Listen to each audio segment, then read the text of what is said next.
Hello everybody, and today we're gonna be talking about Ichigo Shikai, sorta like, Zanpakuto, the one and only Zangetsu. And this is actually part 4 of Object Deck. We haven't made one for like 2 months since I made the Incursio one. So, this is gonna be like a long time thing since we made the last episode of Object Day. But it's gonna be worth it since I know Zangetsu is a fan favorite character, according to most people I know. So why not? Let's just get started right now. So all you really need to know about Zangetsu is that he's basically this man who appeared in Ichigo's inner world during like his holification training under Kisuke, and he's, as I said, Ichigo's Zanpakuto. And when he first spoke to his master, Ichigo's inner world was full of like skyscrapers and stuff like that, and it was absolutely being like destroyed. So then, Volume 13, that since Ichigo knows how to use his like Shikai now, he can his inner world isn't like cracking or like being destroyed anymore. So it's easy for him now. But this time, him and Zangetsu weren't on great terms.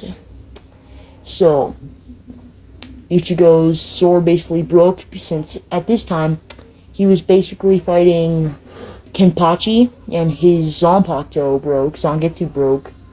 So then he passes out because Kenpachi absolutely dominates him.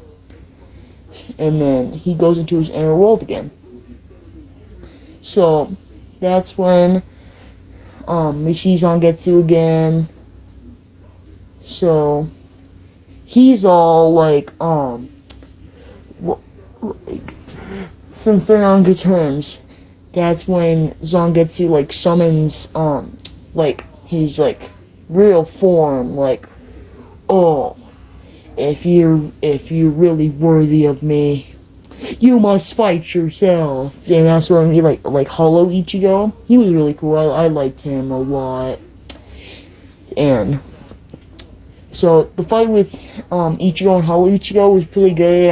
It lasted 2 chapters, which was cool. But then since Ichigo in his head, he was like, Zangetsu, I want to know more about you, and I know that I'm worthy, so please help. And then that's when Ichigo goes back to the outer world, which is the Soul Society, since this is the Soul Society arc right here. And then Zangetsu's all Hollow Ichigo talking to Zangetsu. He's the boy's good. Make sure he gets strong, Zangetsu. And then Hollow Ichigo always preferred to Ichigo as partner. For some reason, probably he was kind of his partner. But Hollow Ichigo, he's pretty much the conclusion, how Ichigo got his mask, his really cool hollow mask,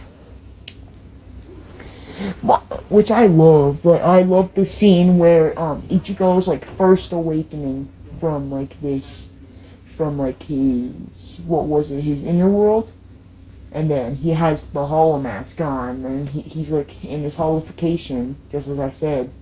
He's about to kill Jita, Aruru, Urahara, and Tessai. That was a really cool scene. So another cool thing about Zangetsu's name, Zangetsu is translated in English to Slang Moon, which is awesome, bro. completely awesome. Which I thought was I thought it was pretty cool since like he's all like black and white. So kind of like civilizes that and how strong he is. So that's really cool to me. And so he's basically this manifested spirit of Ichigo Kurosaki's like Sanpakuto, as well as his inner hollow. I find that awesome as well. But since like all like the what was it, the confusion, he's more preferred as Hollow Ichigo, which I'm calling him right now. And so another thing you need to know is that Zangetsu is a result of fusion between the hollow white, like the hollow white that Ichigo inherited from his mother, and the Shinigami powers he inherited from his father. It's really, really, really cool. So Zangetsu appears to be virtually identical to Ichigo, except inverted in color, which is like his black and white color with his yellow eyes and black teeth. Yeah, and he's fairly taller than Ichigo as well, and he has a blue tongue. Yeah, I can't even explain it. And like, while Ichigo wears a standard black Shinigami Shihakusho, his Zanpakuto spirit wears a white Shihakusho with like a black cloth though. I'm pretty sure what it is. And like and when he is later pulled out of Ichigo by the manifestation, Ichigo's Quincy powers, he wears a mask, like greatly resembling Ichigo's holified form from his battle against Okiora Cipher. I like Okiora, but he gets on my nerves sometimes. So I don't really mind that he got his butt kicked. So and he has like a white waist length hair along with with like a white version of Ichigo Shihakusho in Bankai form as well. And then when he's manifested outside Ichigo's inner world from one Oitsu no Maya's Asachi, Zangetsu's appearance is like merely the same, but he retains Ichigo's physical build and hair. However, his face appears like almost like skull-like, similar to the hollow mask that Ichigo wears when he draws on his hollow powers, but it's kind of like that. But Zangetsu's like most distinguishing features are like his maniacal laugh and psychotic smiling. Like he is brutal, arrogant, disrespectful, murderous, and sadistic, bruh. Like it's crazy. And like though he taunts Ichigo as being weak and unsuitable counterpart of himself, he relishes the idea of Ichigo growing stronger, and as he also grows stronger as a result. But unlike Ichigo, he battles like a berserker, ignoring injuries and overpowering his enemies with brute strength and force.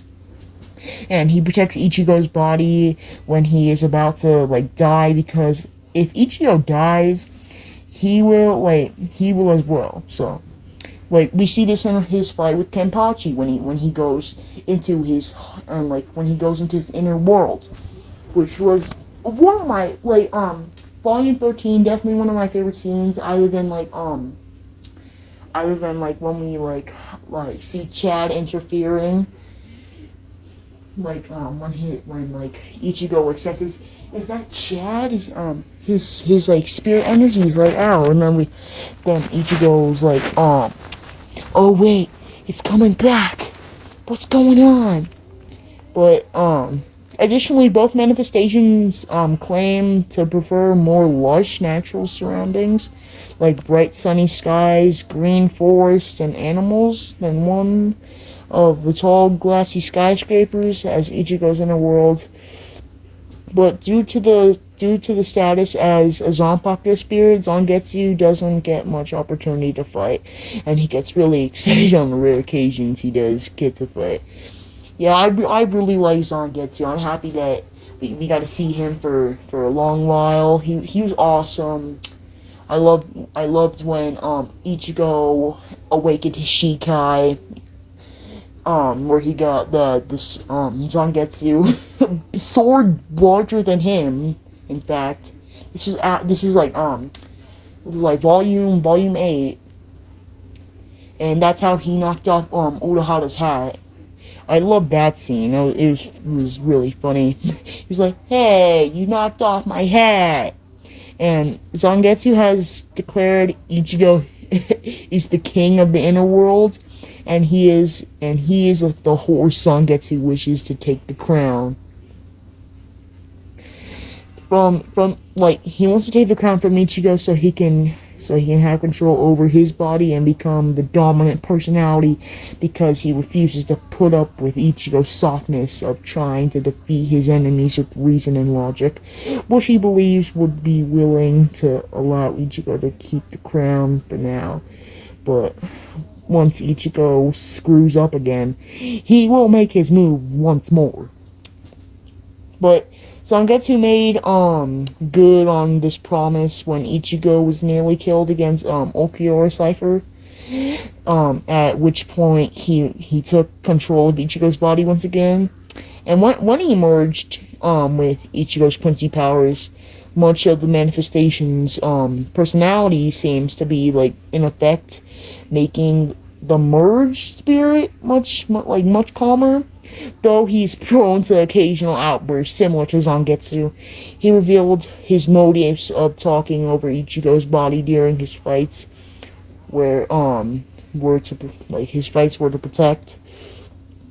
And while Ichigo Kurosaki underwent training to gain his own Shinigami powers, Kosuke Urahara puts Ichigo's soul through a process called encroachment, where if Ichigo does not gain Shinigami powers on his own, he will become a hollow. And so he knocked Ichigo into a giant hole, and if he didn't get out of that hole like in time, he'd become a hollow. And also we get this funny scene where Jinta and Aru spit on him, which is really funny. And after 3 days in the shaft, Ichigo begins to transform into a hollow. When the Bakudo restraining Ichigo begins to break, Tessai uses a more advanced version of it. When Jita Hanakari says it will kill Ichigo, Tessai states he must restrain him before he completes the transformation into a hollow, because if he turns into a hollow, all of them will be dead. So who cares about Ichigo at this point, buddy? I care. Before the final part of the spell strikes him, Ichigo escapes the large explosion created by the awakening of his Shinigami and hollow powers. Although he succeeds in gaining his power, he emerges from the pit with Shinigami robes and a hollow mask, the latter of which he later discards. I love the scene, volume 8, where there's the huge explosion. Aruru, Jinta, Tessai hiding behind a rock, and Ichigo comes out looking like a complete Sigma, bro. A complete Chad, and not Yasutora Chad Sato. Literally walks out the smoke looking like James Bond. Best scene, one of my favorite scenes, volume 8, or even in the whole series, other than what was her name, Kukaku Shiba stepping up to Ichigo. That was a funny scene. And as Ichigo fought Renjibara, I love this fight.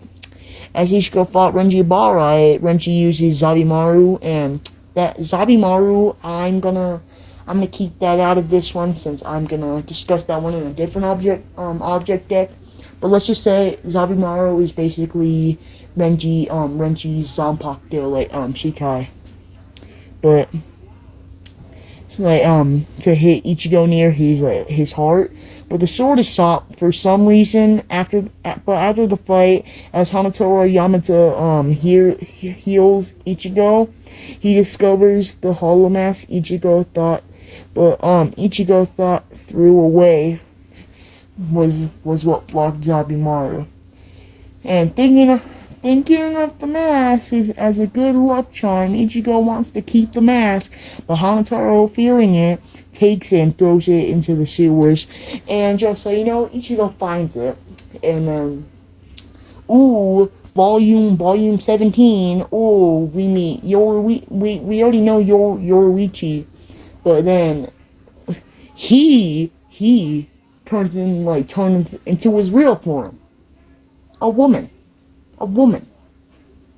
Not just any woman. A naked woman. And so, like, I almost threw up. It's worse than this, almost as worse than the scene in Mitsuri's hot spring.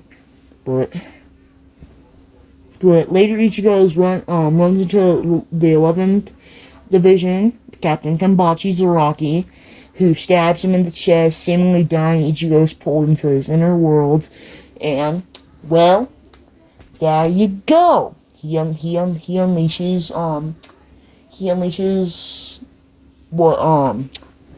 zangetsu.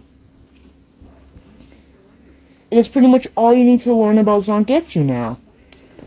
So, it was great making this video, coming back to Object Deck like this.